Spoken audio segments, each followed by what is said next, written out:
Hai Trips, selamat datang di channel Movie Strike. Apa kabar? Semoga dalam keadaan sehat dan baik-baik aja ya. Kali ini kita akan membahas drama series Midnight Dinner series season yang paling pertama tahun 2009 yang menceritakan awal mula pertemuan Master dengan para pelanggan setianya. Sebelum mulai jangan lupa subscribe, like, dan komen ya supaya kita lebih semangat buat menghibur kalian semua. Sekarang langsung aja ke alur ceritanya. Pada suatu malam, Marlin datang ke kedai Master. Ia baru saja pulang bekerja dari Makau. Manajer di sana ingin ia lebih lama di Makau, tapi ia menolak karena sudah memiliki kekasih. Marlin adalah seorang penari telanjang di sebuah tempat yang bernama New Art Shinjuku. Ia pun lalu memesan tarako, yaitu telur ikan asin dan miras. Marlin adalah tipe orang yang mudah jatuh cinta dan mengejar laki-laki. Setelah makan, Marlin pun pulang. Lalu datang Pak Yakuza. Master kemudian mengingat saat pertama kali Pak Yakuza datang ke kedai. Saat itu kedai Master belum lama buka. Ada satu orang pelanggan yang sedang makan. Lalu Master menawarinya ikan makarel goreng gratis. Lalu tiba-tiba datang Pak Yakuza dan Gen. Gaya Gen antara tengil apa ngefly gitu bikin pelanggan Master yang lain ketakutan lalu pergi tanpa membayar. Lalu ia mulai memesan yang aneh-aneh dari escargot sampai sup sarang walet yang mahal-mahal deh kayak nyari ribut. Master udah siap-siap ngambil pisau. Kemudian Pak Yakuza nanya bisa bikin sosis goreng gak? Dan Master pun langsung menggorengnya. Sosis pun dihidangkan dan Pak Yakuza makan dengan lahap. Setelah selesai, Master pun menagih bon pelanggan yang kabur gara-gara kedatangannya. Gen mau marah, tapi Pak Yakuza membayar dan langsung pergi. Setelahnya, Pak Yakuza sering datang ke kedai Master untuk makan sosis goreng. Suatu hari datang kakek pelangi. Ia mampir dan memesan telur gulung favoritnya. Ia menjalankan bar pelangi di dekat situ. Kemudian ia dan Pak Yakuza berbagi makanan dan minum bersama sampai kakek pelangi mabok berat. Di waktu yang lain kakek pelangi, kakek nyinyir, dan Komichi lagi di kedai. Mereka berbincang-bincang santai. Kakek pelangi ternyata nungguin Pak Yakuza. Sayangnya sampai kedai Master mau tutup dia gak nongol-nongol. Malam pun tiba dan kedai Master dibuka kembali. Marlin datang dan kali ini memesan telur ikan asin mentah. Nampaknya ia sedang patah hati. Kemudian kakek nyinyir, kakek pelangi, dan Komichi bergabung dengan Marlin. Mereka lagi ngomongin kakek pelangi yang suka sama Pak Yakuza. Tapi kakek pelangi bilang kalau dia tuh udah gak mikirin cinta-cintaan lagi sekarang. Selain itu kakek pelangi pun membela Pak Yakuza kalau ia tuh gak seperti yang orang-orang pikirkan. Pak Yakuza ternyata ngedengerin dari luar kedai. Ia pun pergi dan gak jadi masuk. Pak Yakuza dan Gen kemudian menyusuri sebuah terowongan kecil. Di situ tiba-tiba Gen diserang seseorang yang gak dikenal. Pak Yakuza pun melawan untuk membela diri. Sayangnya saat menolong Gen ia tertusuk dan harus dirawat di rumah sakit. Untung aja lukanya tidak terlalu parah. Kakek pelangi pun menghampiri Master minta dibuatkan bento 3 susun untuk Pak Yakuza. Sambil makan kakek pelangi bersyukur karena Pak Yakuza gak terluka parah dan masih selamat. Ia gak tahu bagaimana hidupnya tanpa Pak Yakuza. Pas mau megang paha Pak Yakuza, tangan kakek pelangi dibalikin suruh megang kakinya sendiri. Di situ kakek pelangi sadar kalau ia ditolak. Sementara itu pagi hari tiba dan kedai Master mau tutup. Tiba-tiba datang seorang wanita cantik minta dibuatkan nasi kucing. Kalau di Jepang namanya nekomanma.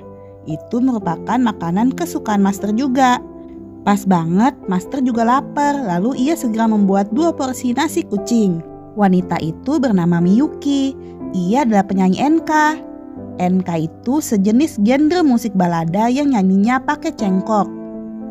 Master lalu menawarkan dia untuk memajang posternya dan menitipkan CD-nya di kedai. Ia akan memberikan kepada pelanggannya yang seorang komposer. Kemudian komposer itu meminta Master agar Miyuki bisa tampil di kedai itu. Pada hari yang ditentukan, pelanggan Master berkumpul dan Miyuki mulai bernyanyi. Suaranya yang merdu bikin kakek nyinyir langsung beli CD-nya. Komposer lagu pun ada di sana. Ia ternyata membuatkan lagu untuk Miyuki yang berjudul Kucing Liar. Kalau di Indonesia mungkin judulnya jadi Kucing Garong. Single Kucing Liar dari Miyuki meledak keras. Ia mulai tampil bernyanyi di sana-sini dan menjadi sangat terkenal. Saking sibuknya, ia nggak memperhatikan kondisi kesehatannya, sampai akhirnya jatuh sakit. Ia didiagnosis suatu penyakit dan kondisinya sudah sangat parah. 1 bulan sebelum kematiannya, ia datang ke kedai master dan memesan nasi kucing kesukaannya. Di sana, ia mengucapkan terima kasih kepada master. Karena berkat master, ia bisa merasakan sukses dan kebahagiaan di akhir hidupnya. Miyuki tersenyum dan minta dibawakan sebotol bir. Ia terlihat menahan kesakitan dan kesedihannya, tapi ia berusaha tetap tersenyum di hadapan master. Saat master akan memberikan birnya, ternyata Miyuki sudah meninggalkan kedai. Kemudian Miyuki pun meninggal dan kedai master ditutup untuk umum. Master dan para pelanggan yang mengenal Miyuki baru pulang melayatnya. Mereka semua menyayangkan kepergian Miyuki di usia muda, apalagi ketika ia sedang di puncak popularitasnya. Kakek nyinyir lalu minta diceritakan kejadian aneh yang dialami master. Yaitu pagi tadi saat master sedang membaca koran tentang berita meninggalnya Miyuki, tiba-tiba seekor kucing masuk dan meminta makanan. Kucing itu datang di waktu yang sama seperti biasa Miyuki datang. Master lalu menyiapkan nasi kucing dan kucing itu memakannya. Ia menganggap kucing itu sebagai reinkarnasi dari Miyuki dan senang ia datang kembali. Di waktu yang lain ada pelanggan master yang bernama Jun. Ia adalah seorang pelangi. Laki-laki di sebelahnya adalah pacarnya yang bernama Yoshida. Mereka berdua menjalankan bar pelangi dan menyukai natto buatan master. Natto adalah fermentasi dari kedelai. Saat master kembali ke dapur, mereka malah bermesraan plus-plus. Untungnya nggak ada pelanggan lain di sana. Master yang ngelihatnya pun jadi geli sendiri. Kemudian datang grup wanita nyinyir. Master kayaknya bahagia banget ya ngelihat wanita beneran. Mereka dijuluki Ochazuke Sister karena mereka suka memesan ochazuke. Mereka bernama Miki, Rumi, dan Kana. Ochazuke itu yaitu nasi yang dicampur oleh ocha dan topping-topping tertentu. Sambil makan mereka gibahin acara pernikahan yang baru saja mereka datangi. Ternyata di Jepang ada juga ya. Tiba-tiba mereka jadi melau gara-gara teman mereka terlihat sangat bahagia di pesta tadi. Kana lalu mengajak mereka untuk ikut pesta perjodohan. Tapi Miki menolak dan menyuruh mereka menunggu cinta sejati dari pangeran tampan. Mereka pun jadi akrab karena bekerja di perusahaan yang sama. Saat makan di kedai master, yang mereka bahas nggak jauh-jauh dari cowok. 3 bulan kemudian mereka datang berdua aja, yaitu Miki dan Kana. Ternyata Rumi sedang pulang kampung untuk merawat ibunya yang sakit dan ikut pesta perjodohan. Mendengarnya kedua temannya itu menjadi marah dan gak nerima keputusan Rumi. Untuk sementara waktu, Kana dan Miki kompak banget. Bahkan ketika Miki dirawat di rumah sakit karena setia menemaninya. Hingga pada suatu hari, Jun datang ke kedai dan menceritakan bahwa Ochazuke Sister berantem dan bikin kacau balau di barnya. Itu semua karena Kana ketahuan pacaran sama mantannya Miki. Mereka pun mulai berantem dan keadaan bar menjadi memanas, tonjok-tonjokan di sana-sini. Akhirnya Jun mengeluarkan sisi kejantanannya untuk memberhentikan mereka semua. Setelahnya mereka melanjutkan hidup masing-masing dan merasakan ada yang kurang sejak berpisah dengan teman-temannya. Miki pun datang ke kedai master sendirian.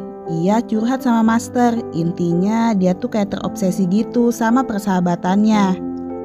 Dan akhirnya membuat mereka terpecah belah ketika mengambil keputusan yang berbeda. Master pun cuma bilang selesaikan masalah dengan sederhana, gak perlu diperumit dan sukai apa yang kamu sukai. Mendengarnya, ia pun menangis sambil memakan ochazuke sampai habis. Lalu Master pun menyarankan agar Miki mencoba ochazuke dengan topping yang lain. Ia lalu memesan ochazuke lagi, kali ini dengan topping salmon kesukaan Kana. Dan Kana pun datang, ia juga memesan yang sama tapi dengan topping ume kesukaan Miki. Di situ Kana cerita kalau putus sama cowoknya dan meminta maaf sama Miki. Miki pun meminta untuk melupakannya saja karena merasa ia juga bersalah hingga mereka sampai bertengkar. Mereka lalu berbaikan dan mulai gibahi Rumi yang balik ke Tokyo karena ibunya yang sudah sehat dan gagal di acara perjodohannya. Gak lama Rumi datang dan mereka pun makan ochazuke bersama dengan penuh kehangatan. Di lain hari sebelum buka kedai, Master menyiapkan salad kentang. Lalu datang seorang laki-laki yang memesannya. Ternyata ia adalah Tuan Oki, aktor dewasa terkenal. Ia dikenali oleh pelanggan lain yang ada di kedai. Meskipun awalnya tidak mengakui, akhirnya ia gak bisa ngelak lagi ketika salah satu pelanggan membawa DVD dirinya. Lalu melihatnya pelanggan yang lain bernama Yuichi berlutut dan memohon agar Oki mau jadi gurunya. Setelah beberapa kali memohon, akhirnya Oki menerimanya menjadi murid. Setelahnya mereka berdua sering ke kedai bersama. Yuichi sangat bersemangat jadi muridnya sampai nanya-nanya mulu sama Oki. Ia pun menemani Oki untuk syuting film dewasa. Menonton live membuat Yuichi panas dingin dan akhirnya pingsan. Akhirnya waktu yang dinanti-nantikan pun datang. Yuichi mau debut jadi aktor dewasa. Mereka pun datang ke kedai untuk merayakannya. Pelanggan lain bahkan membelikan salad kentang untuk Oki. Kemudian ponsel Yuichi berbunyi. Ternyata ia dikabari kalau ibunya terkena stroke ringan. Oki yang mendengarnya lalu menyuruhnya untuk pulang dan merawat ibunya selagi bisa. Karena orang tuanya lebih berharga dari pekerjaannya. Lalu Oki pun mulai mengingat masa lalu ketika ia mengunjungi ibunya. Ibunya mengusirnya karena ia yang seorang aktor dewasa dan menolaknya untuk hadir di pernikahan adiknya. Keluarga Oki semuanya adalah seorang guru, bahkan sampai ke ipar-iparnya. Setelahnya selama 20 tahun dia gak pulang kampung. Lalu ia memberikan uang dan menyuruh Yuichi untuk nurut dan pulang merawat ibunya terlebih dahulu. Kemudian Yuichi mampir lagi ke kedai setelah kembali dari mengurus ibunya. Ia bersyukur karena sudah nurut sama Oki dan membuat ibunya sangat bahagia. Master pun nanya kemana Oki. Ternyata Yuichi sampai saat ini belum bisa menghubunginya. Hari debut Yuichi pun tiba. Ia pun gemetaran setengah mati. Ia deg-degan apalagi Oki tidak bersamanya dan gak bisa dihubungi. Akhirnya ia buat syutingnya kacau balau. Yuichi pun datang dan Master mengucapkan selamat atas debutnya. Lalu Oki datang dalam keadaan basah kuyup. Ternyata selama menghilang, ia pulang kampung untuk menemani ibunya yang menderita demensia. Saat sampai, ternyata sang ibu tidak bisa mengenalinya lagi karena penyakitnya. Oki pun menangis dan memeluk ibunya agar ibunya ingat lagi sama dia. Lalu ibunya yang sakit dibantu adiknya membuatkan Oki salad kentang kesukaannya. Meskipun buatan ibunya sangat asin, Oki tetap memakannya. Tapi sampai akhir ia di sana, sang ibu masih gak ngenalinnya dan hanya mengingat kebiasaannya yang membuat hati Oki hancur melihatnya. Setelah mendengarnya, Yuichi pun menangis dan meminta maaf pernah menyepelekan ibunya. Oki pun menyarankan agar ia sering mengunjungi ibunya selagi sempat.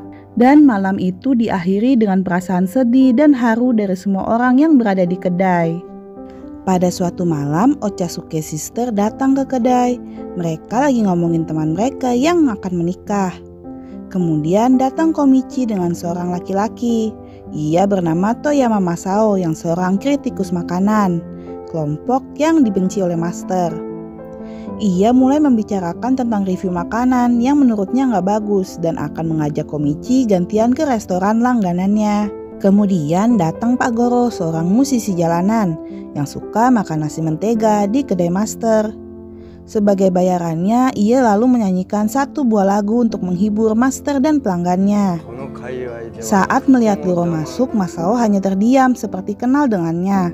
Dan setelahnya ia pun meminta dibuatkan nasi mentega juga. Esoknya Komichi minta maaf karena udah bikin Master kesel dengan membawa Tuan Masao.